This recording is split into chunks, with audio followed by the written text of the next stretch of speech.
নিমাই ভট্টাচার্যের লেখা গল্প নিরুদ্দেশ। আপনি স্যান্ড ডিউন দেখতে এসেছেন? ভদ্রলোকের প্রশ্ন শুনে মেয়েটি একটু অবাক হয়, বোধহয় একটু বিরক্তও হয়। রাজস্থানের পশ্চিম প্রত্যন্তরে জয়সলমীর জেলার প্রায় পশ্চিম প্রান্ত দেশের এই বালির পাহাড়ে এখানেও আবার একজন বাঙালি? মেয়েটি জবাব দেয়, হ্যাঁ। সঙ্গে সঙ্গে একটু অবাক হয়ে প্রশ্ন করে, আপনাকে তো ঠিক চিনতে পারছি না। আমার নাম সুদীপ্ত ব্যানার্জি, কলকাতা থেকে বেড়াতে এসেছি। আপনাকে ট্যুরিস্ট লজে দেখেছি বলেই। কিন্তু আমি যে বাঙালি তা জানলেন কি করে? সুদীপ্ত একটু চাপা হাসি হেসে বলেন, গুনগুন করে অতুল প্রসাদের কে আবার বাজায় মাসি এ ভাঙা কুঞ্জবনে না গাইলে হয়তো জানতে আরও দু একদিন। মেয়েটি একটু হেসে বলে, আমি আমার কটেজের মধ্যে পাগলের মতো যাতা সুরে গুনগুন করছিলাম, কিন্তু আপনি তা শুনলেন কি করে? আপনার কটেজের জানলাগুলো খোলা ছিল। তাছাড়া আমি তো আপনার পাশের কটেজেই আছি, তাই বলুন। অহেতুক বেশি আগ্রহ না দেখাবার জন্যই সুদীপ্ত বললেন, যাই একটু ঘুরে ফিরে দেখি। হ্যাঁ হ্যাঁ, দেখুন।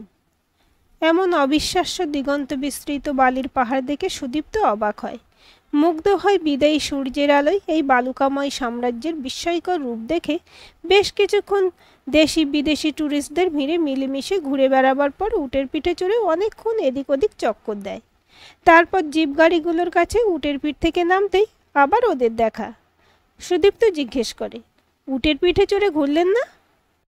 দুদিন উটের পিঠে চড়ে ঘুরেছি, তাছাড়া আজ শাড়ি পরে এসেছি বলে। এর আগে আরও দুদিন এখানে এসেছেন? আসবো না? প্রকৃতির এই খামখেয়ালিপনা দেখার জন্যই তো এখানে এসেছি।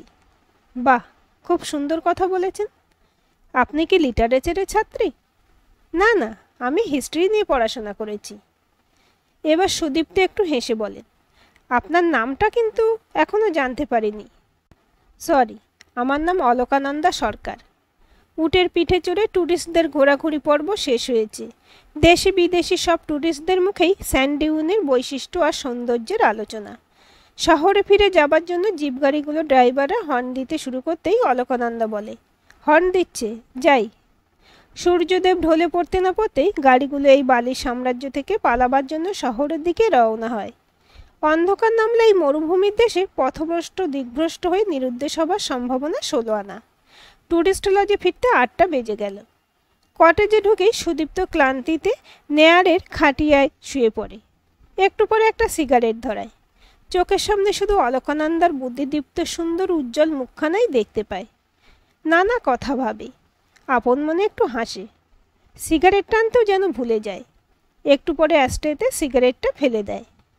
এইভাবে আরও কিছুক্ষণ কেটে যায়। তারপর হঠাৎ ঘড়ির দিকে তাকিয়েই লাফ দিয়ে ওঠে, বাথরুমে যায়, স্নান করে। প্রায় দৌড়ে ডাইনিং হলে খেতে যায়। 2-4 জনকে এদিক ওদিক ছড়িয়ে ছিটিয়ে বসে থাকতে দেখলেও অলকানন্দাকে দেখতে পায় না। খাওয়া দাওয়ার পর সামনের লনে অনেককে গল্পগুজব করতে দেখে সুদীপ্ত একটু এদিক ওদিক পায়চারি করে, কিন্তু না, সেখানেও অলকানন্দাকে দেখতে পায় না। সুদীপ্ত নিজের কটেজের দিকে এগিয়ে যায়। এ কি, একলা একলা এখানে বসে আছেন? আবছা আলোয় কটেজের বাইরে অলকানন্দাকে দেখেই সুদীপ্ত প্রশ্ন করে, খেয়ে দিয়ে উঠেই তো শোবার অভ্যাস নেই তাই। কিন্তু একলা কেন? আপনার বাড়ির অন্যরা? সুদীপ্তকে কথাটা শেষ করতে না দিয়েই অলকানন্দা বলে, আমি একলাই এসেছি। একলা? অলকানন্দা একটু হেসে বলে, কেন, একলা বেড়াতে বেরোনো কি অন্যায়? না না, অন্যায় কেন হবে? সাধারণত আপনার বয়সী মেয়েদের তো বাবা মায়েরা একলা একলা বেরোতে দেন না। তাছাড়া তাছাড়া মেয়েদেরও তো একলা একলা বিশেষ বেরোতে দেখেন না, তাই তো? হ্যাঁ, ঠিকই বলেছেন। অলকানন্দা একটি হেসে বলে, আপনিও তো একলা বেরিয়েছেন, তাই না? হ্যাঁ, আমিও একলাই এসেছি। এবার অলকানন্দা বলে, যদি এখনই ঘুমোতে না যান তাহলে আপনার কটেজ থেকে একটা চেয়ার এনে বসুন। হ্যাঁ হ্যাঁ, আনছি। সুদীপ্ত নিজের কটেজ থেকে চেয়ার এনে বসতেই অলকানন্দা জিজ্ঞেস করে, আপনি কলকাতায় থাকেন? হ্যাঁ, আপনি? হ্যাঁ, আমিও কলকাতার বাসিন্দা। আপনি নিশ্চয়ই বাবা মায়ের খুব আদুরে? অলকানন্দা হেসে জিজ্ঞেস করে, কেন বলুন তো? এই আপনি একলা একলা বেরিয়েছেন তাই জিজ্ঞেস করলাম। আমার বাবা নেই। নেই? না। মুহূর্তের জন্য একটু থেমে ও বলে, তবে বাবা আমাকে খুবই ভালোবাসতেন। আমাকে অসম্ভব ভালোবাসেন। সুদীপ্ত সঙ্গে সঙ্গে প্রশ্ন করতে পারে না, একটু পরে প্রশ্ন করে, আপনি নিশ্চয়ই পড়াশোনা করছেন? আবছা আলোতে সুদীপ্ত দেখে অলকানন্দা একটু ভাবে, একটু হাসে, তারপর বলে, পড়াশোনা করছি তাও বলা যায়, আবার করছি না তাও বলতে পারি। তার মানে? অলকানন্দা একটু স্পষ্ট করেই হেসে বলে, কোনো মতে এমএ ডিগ্রি জোগাড় করে ফেলোশিপও পেয়েছি, কিন্তু পড়াশোনা বিশেষ করছি না। ফেলোশিপ মানে ইউজিসির ফেলোশিপ? হ্যাঁ। সুদীপ্ত হাসতে হাসতেই বলে, আপনি তো দারুণ খারাপ ছাত্রী। ওর কথা শুনে অলকানন্দা না হেসে পারে না। তারপর হাসতে হাসতেই বলে, এমন দেখাচ্ছেন যেন আপনি হাই সেকেন্ডারিও পাশ করেননি। প্রায় সেই রকম। প্রসঙ্গ ঘুরিয়ে সুদীপ্ত জিজ্ঞেস করে, মাকে সঙ্গে আনলেন না কেন? ওর মুখ থেকে কথাটা বের হতে না হতেই অলকানন্দা বলে, আমি যেভাবে এসেছি সেভাবে তো মাকে আনা যায় না। আপনি কি উইদাউট রিজার্ভেশনেই ট্রেনে চড়ে পড়েছেন যে মাকে? না, তা না। আপনার মাকে ছোট ভাই বোনদের দেখাশোনার জন্যই। আমার আর কোনো ভাই বোন নেই। তাহলে মাকে একলা রেখে এলেন কেন? তিনিও তো একটু ঘুরে ফিরে গেলে। মাকে একলা রেখে আসেনি, মা আমার এক মামার কাছে আছেন। তাহলে ভালোই করেছেন। সুদীপ্ত মুহূর্তের জন্য থেমে বলে, ভাইয়ের কাছে কদিন তারও নিশ্চয়ই ভালো লাগছে। না না, মা বেড়াতে যাননি। বাবা মারা যাওয়ার পর থেকেই আমি আর মা ওই মামার কাছে থাকি। ও, আপনার ঘুম পাচ্ছে না কেন? আপনার ঘুম পাচ্ছে? এত তাড়াতাড়ি আমার ঘুম আসে না। আমি আর মা রোজ 1টা-1:30 পর্যন্ত গল্প করি। আচ্ছা।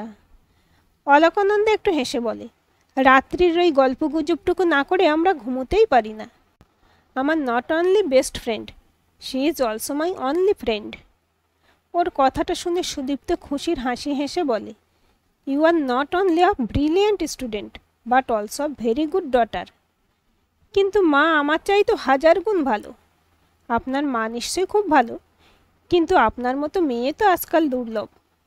অলকানন্দা সঙ্গে সঙ্গে হাসতে হাসতে বলে, যে মেয়ে বাড়িতে কাউকে কিছু না বলে চলে আসে সেরকম মেয়ে নিশ্চয়ই দুর্লভ। চোখ দুটো বড় বড় করে সুদীপ্ত বলে, কি আশ্চর্য, আপনি কাউকে না বলেই এসেছেন? আপনার মা কীরকম চিন্তা করছেন ভাবুন তো। বিন্দুমাত্র উত্তেজিত না হয়ে ও বলে, মা যাতে চিন্তা না করে সে ব্যবস্থা করে এসেছি, তবে মামা মামিকে কিছু জানাইনি। কিন্তু সুদীপ্ত কথাটা শেষ করে না। কিন্তু কি? যদি মামা মামি থানা পুলিশ করেন? আমি কি চুরি ডাকাতি খুন করে পালিয়েছি যে মামা মামি থানা পুলিশ করবে?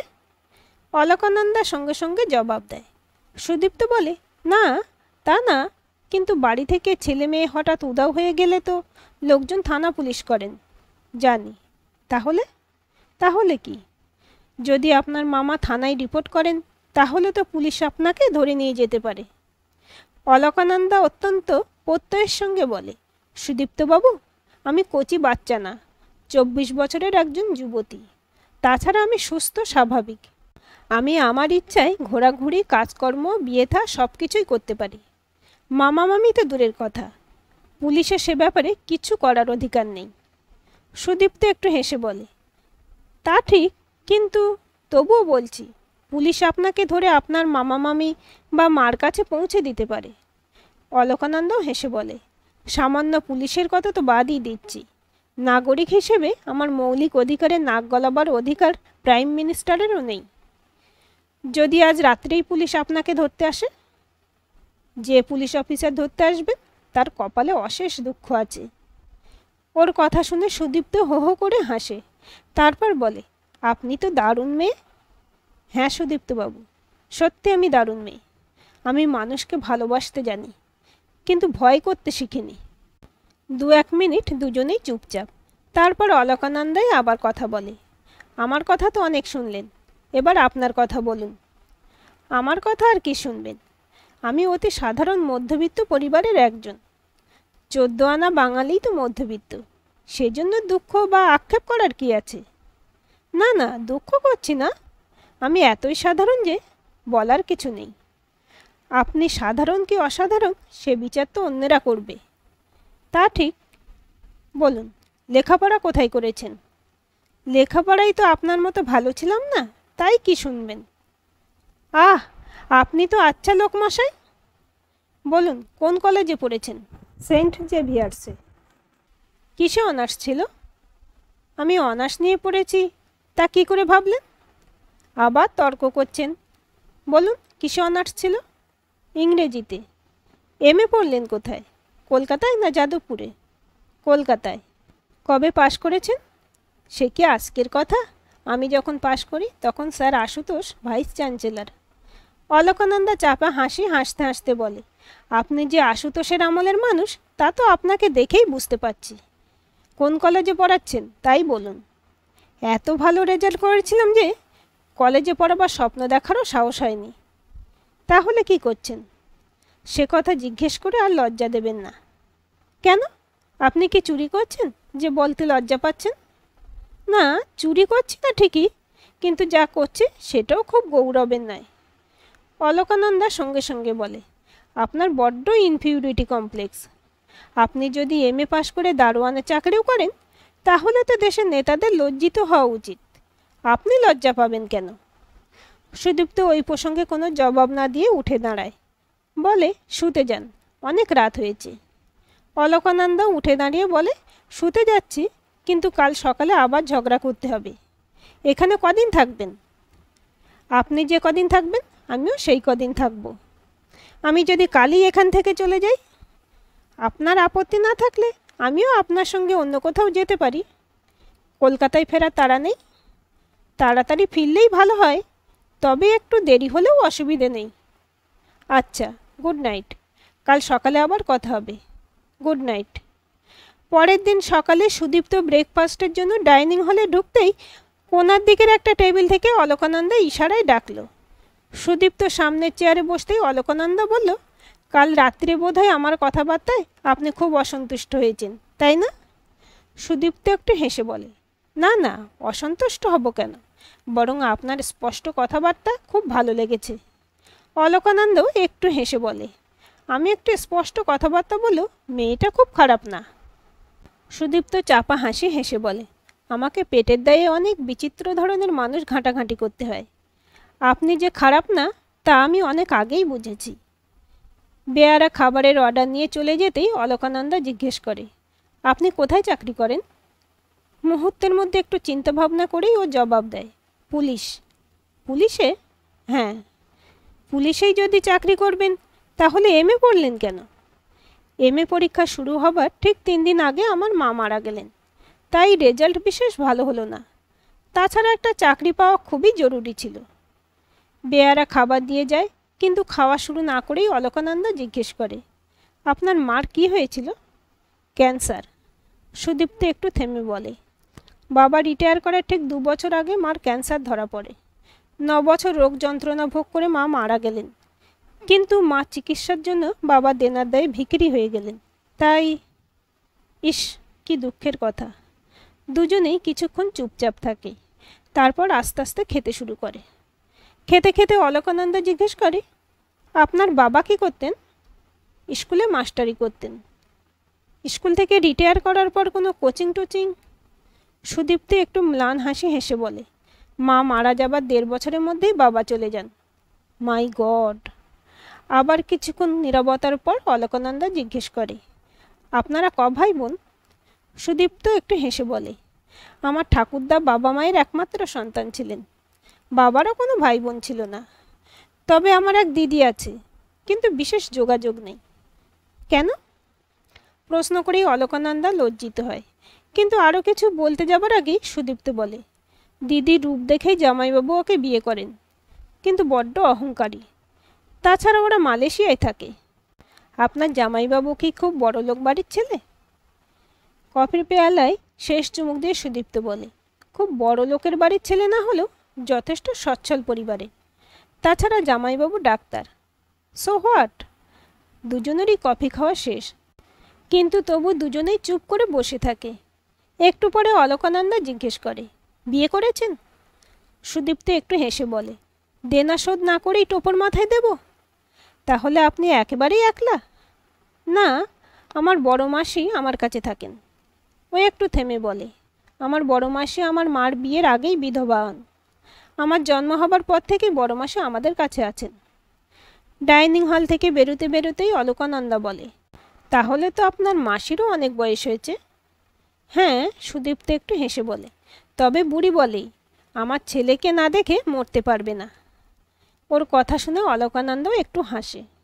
শহরের এদিক ওদিক ঘুরতে ঘুরতে ওরা সালিম সিং কি হাবিলি পৌঁছে যায়। তারপর সেখান থেকে চলে যায় পাটো কি হাবেলি, সব শেষে নাথলজি কি হাবেলি। ইতিমধ্যে রোদ্দুর অসহ্য মনে হতেই ওরা ট্যুরিস্ট লজের দিকে পা বাড়ায়। কদিনের ছুটি নিয়ে এসেছেন? অলকানন্দা হাঁটতে হাঁটতে সুদীপ্তর দিকে তাকিয়ে প্রশ্ন করে। ছুটি নিয়ে আসেনি, কাজে এসেছি। কলকাতার পুলিশে কাজ করেন, এখানে আবার কি কাজ? আপনিই তো আমাকে টেনে এনেছেন। অলকানন্দা থমকে দাঁড়িয়ে অবাক হয়ে ওর দিকে তাকিয়ে জিজ্ঞেস করে, আমি আপনাকে টেনে এনেছি? সুদীপ্ত চাপা হাসি হাসতে হাসতে শুধু মাথা নেড়ে বলে, হ্যাঁ। তার মানে? আমি ঠিক বুঝতে পারছি না, কি ব্যাপার বলুন তো। সত্যি শুনতে চান? নিশ্চয়ই, ট্যুরিস্ট লজে গিয়ে সব বলছি। বড়বাবু সব শোনার পর বললেন, দেখুন, যদি কোনো গ্রোন আপ ছেলে মেয়ে, অ্যাডাল্ট স্বেচ্ছায় বাড়ি থেকে কোথাও চলে যায়, তাহলে সেটা কোনো বেআইনি হয় না। ওর কথার মাঝখানেই দীপুবাবু বলেন, কিন্তু হঠাৎ কোনো বিশেষ কারণে যদি। বড়বাবু একটু বিরক্ত হয়েই বললেন, আপনারা তো আপনাদের কথা বলছেন, এবার আমাকে কিছু বলতে দিন। বিনয়বাবু সঙ্গে সঙ্গে বলেন, হ্যাঁ হ্যাঁ, আপনি বলুন। বড়বাবু আবার শুরু করেন, মিস্টার ঘোষ, আপনি নিশ্চয়ই স্বীকার করবেন, আপনার ভাগ্নির চিঠি থেকে স্পষ্ট যে তাকে কেউ কিডন্যাপ করেনি, বা সে তো 100 বার স্বীকার করব। তাকে কেউ ভয় দেখিয়ে নিয়ে গেছে তাও নয়। বিনয়বাবু মাথা নেড়ে সম্মতি জানায়। বড়বাবু বিনয়বাবুর দিকে তাকিয়ে বলেন, আপনি শিক্ষিত ও বুদ্ধিমান, তাই আপনি নিশ্চয়ই স্বীকার করবেন, গ্রোন আপ ও শিক্ষিত ছেলেমেয়েরা সাধারণত 3টে কারণে বাড়ি থেকে পালায়। উনি লাইটার জেলে সিগারেট ধরাতে ধরাতে বললেন, নাম্বার 1, প্রেম ঘটিত কোনো। দীপবাবু ওর কথার মাঝখানে বলেন, না, ওসব কোনো ব্যাপার ছিল না। বড়বাবু এবার গলা চড়িয়ে বলেন, উড ইউ প্লিজ স্টপ। তাছাড়া মশাই, আপনি হচ্ছেন মেয়েটির মামার দুঃসম্পর্কের শালা। এ ব্যাপারে আপনাকে বকবক করার অধিকার কে দিল? বিনয়বাবু শালাবাবুকে বলেন, এই দীপু, কেন কথার মাঝখানে বকবক করছো? এবার উনি বড়বাবুকে বলেন, প্লিজ আপনি বলুন। বড়বাবু সিগারেটে একটা টান দিয়ে বলেন, প্রেম টেম ছাড়া হয় পারিবারিক কারণে, না হয় নিজের মতো নিজের কেরিয়ার গড়ে তোলার জন্যই শিক্ষিত ছেলেমেয়েরা বাড়ি থেকে হঠাৎ কোথাও চলে যায়। এবার উনি একটু হেসে বলেন, এসব ব্যাপারে আমরা পুলিশের লোক হয়ে কী করতে পারি বলুন? বিনয়বাবু একটা চাপা দীর্ঘশ্বাস ফেলে বলেন, তা ঠিক, কিন্তু মেয়েটা হঠাৎ বাড়ি থেকে চলে গেল, আপনারা যদি সাহায্য না করেন তাহলে আমরা কোথায় যাই? বড়বাবু কোনো মন্তব্য না করে সিগারেটে একটা লম্বা টান দিয়ে অ্যাস্ট্রেতে ফেলে দেন। বিনয়বাবু আবার বলেন, খবরের কাগজে তো হরদম দেখি ছেলে মেয়ে হারিয়ে গেল, পুলিশ তাদের খুঁজে বের করে। বড়বাবু টেবিলে একটা ঘুষি মেরে বলেন, ইয়েস, দ্যাটস রাইট। ছোট ছোট ছেলেমেয়েরা চলে গেলে বা হারিয়ে গেলে তারা নানা ধরনের ক্রিমিনালদের হাতে পড়তে পারে বলেই। তা ঠিক। বড়বাবু একগাল হাসি হেসে বলেন, চোর ডাকাত খুনি টুনি ধরাই আমাদের কাজ। ছেলে মেয়ে হারিয়ে টারিয়ে গেলে আমরা খুঁজে বের করার চেষ্টা করি অ্যাজ আ সোশ্যাল সার্ভিস। বিনয়বাবু বললেন, সবই বুঝতে পারছি, কিন্তু আপনারা যদি সাহায্য না করেন তাহলে আমরা কোথায় যাই? বড়বাবু সঙ্গে সঙ্গে বললেন, নিশ্চয়ই সাহায্য করব, তবে আমাদের লিমিটেশনটাও বুঝবেন। আমাদের কাজ বা দায়িত্ব অনুপাতে লোকজন অত্যন্ত কম। তার উপর এই কলকাতা শহরে রোজ একটা না একটা পলিটিক্যাল ঝামেলা লেগেই আছে। এছাড়া ভিআইপিদের জন্য স্পেশাল ডিউটি ছাড়া আজকাল সব কেষ্টবিষ্টুদের বিয়েবাড়িতেও আমাদের 2-3 জন কনস্টেবল পাঠাতে হয়। বিনয়বাবু একটু হেসে বলেন, তা যা বলেছেন। বড়বাবু আর কোনো কথা না বলে কলিং বেল টিপলেন।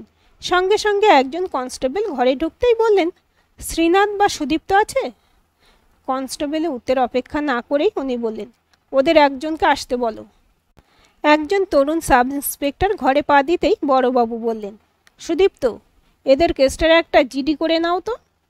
সাব ইন্সপেক্টর বিনয়বাবুর দিকে তাকিয়ে বলেন, আসুন আমার সঙ্গে। দিন তিনেক পরের কথা, বেলা 10:15 10:30 হবে। বেল বাজতেই একজন ভদ্রমহিলা দরজা খুললেন। আমি থানা থেকে আসছি। মিসেস ঘোষ বললেন, ভেতরে আসুন। ড্রয়িং রুমে 2-1 পা এগিয়ে সাব ইন্সপেক্টর সুদীপ্ত ব্যানার্জি জিজ্ঞেস করলেন, আপনি অলকানন্দা দেবীর কে হন? মামি। মিসেস ঘোষ এইটুকু বলেই বললেন, আপনি বসুন, আমি দরজাটা বন্ধ করে দিই। সাব ইন্সপেক্টর ব্যানার্জি সোফায় বসতে না বসতেই মিসেস ঘোষ বাইরের দিকে দরজাটা বন্ধ করে দিয়ে জিজ্ঞেস করেন, চা খাবেন নাকি কফি? ওসব কিছুর দরকার নেই। মিসেস ঘোষ একটু হেসে বলেন, কফি খেতে আপত্তি নেই তো? না, আপত্তি নেই, তবে মিসেস ঘোষ একবার ভেতরে গিয়েই আবার ড্রয়িং রুমে ফিরে আসতেই সাব ইন্সপেক্টর ব্যানার্জি বললেন, আপনি বসুন। অলকানন্দা দেবীর চলে যাবার ব্যাপারে আপনাকে কয়েকটা কথা জিজ্ঞেস করব। মিসেস ঘোষ সামনে সোফায় বসতেই সাব ইন্সপেক্টর ব্যানার্জি জিজ্ঞেস করলেন, অলকানন্দা দেবী আর তার মা কতদিন আপনাদের এখানে আছেন? অনেক বছর। মেজদি বিধবা হবার বছরখানেক পর থেকেই। মেজদি মানে অলকানন্দা দেবীর মা? হ্যাঁ। সে কত বছর আগেকার কথা? অলকা যখন ক্লাস 7-এ পড়ে তখন থেকেই ওরা আমাদের কাছে আছে। অলকানন্দা দেবীর কি আরও মামা মামি আছেন? মিসেস ঘোষ একটু আত্মপ্রসাদের হাসি হেসে বলে, থাকবে না কেন, কিন্তু নিজে নিজে সংসার সামলে কে আর এইসব দায়িত্ব নিতে চাই বলুন? আপনারা এই দায়িত্ব নিলেন কেন? আমরা এই দায়িত্ব না নিলে ওরা তো ভীষণ বিপদে পড়তেন। কাজের মেয়েটি 2 কাপ কফি দিয়ে যেতেই মিসেস ঘোষ বললেন, নিন কফি খেয়ে নিন। হ্যাঁ ঠিক আছে। কফির কাপে চুমুক না দিয়ে সাব ইন্সপেক্টর ব্যানার্জি জিজ্ঞেস করেন, অলকানন্দা দেবীর বাবা কী করতেন? রেলে চাকরি করতেন। কি পোস্ট? তা বলতে পারবো না। অলকানন্দা দেবীর মা নিশ্চয়ই পেনশন পান? হ্যাঁ পান। মাসে মাসে কত টাকা পান তা জানেন কি? মিসেস ঘোষ হাসতে হাসতেই মাথা নেড়ে বলে, আমি ওসবের খবর রাখি না। অলকানন্দা দেবীর মা পেনশনের টাকা দিয়ে কি করেন বলতে পারেন? প্রশ্নটা শুনে মিসেস ঘোষ মনে মনে অত্যন্ত অসন্তুষ্ট হলেও তা প্রকাশ না করে বলেন, অলকা বাড়ি থেকে চলে যাবার সঙ্গে এসব নিছক পারিবারিক ব্যাপারের কী যোগাযোগ তা ঠিক বুঝতে পারছি না। সাব ইন্সপেক্টর ব্যানার্জি অত্যন্ত ধীর স্থিরভাবে বলেন, তার চলে যাবার সঙ্গে তো পারিবারিক ব্যাপারে সম্পর্ক থাকা স্বাভাবিকই, তাই ও কথা জানতে চেয়েছি। হ্যাঁ, পেনশনের কিছু টাকা মেজদি ওর ভাইকে দেন। ধন্যবাদ। সাব ইন্সপেক্টর এবার প্রশ্ন করেন, আচ্ছা মিসেস ঘোষ, অলকানন্দা দেবীর সঙ্গে কি কোনো ছেলের ভাব ভালোবাসা ছিল? মিসেস ঘোষ একটু চাপা হাসি হেসে বলেন, এ প্রশ্নের জবাব কি দেব ভেবে পাচ্ছি না। অলকার বয়স হয়েছে, সুন্দরী, শিক্ষিতা, কলেজ ইউনিভার্সিটি যখন পড়েছে তখন অনেক ছেলের সঙ্গেই ভাবটা বাঁচে, কিন্তু কাউকে ভালোবাসে কি না তা কি আমার জানা সম্ভব? উনি মুহূর্তের জন্য একটু থেমে বলেন, অলকা আবার বেশ স্বাধীনচেতা ও এক মেয়ে।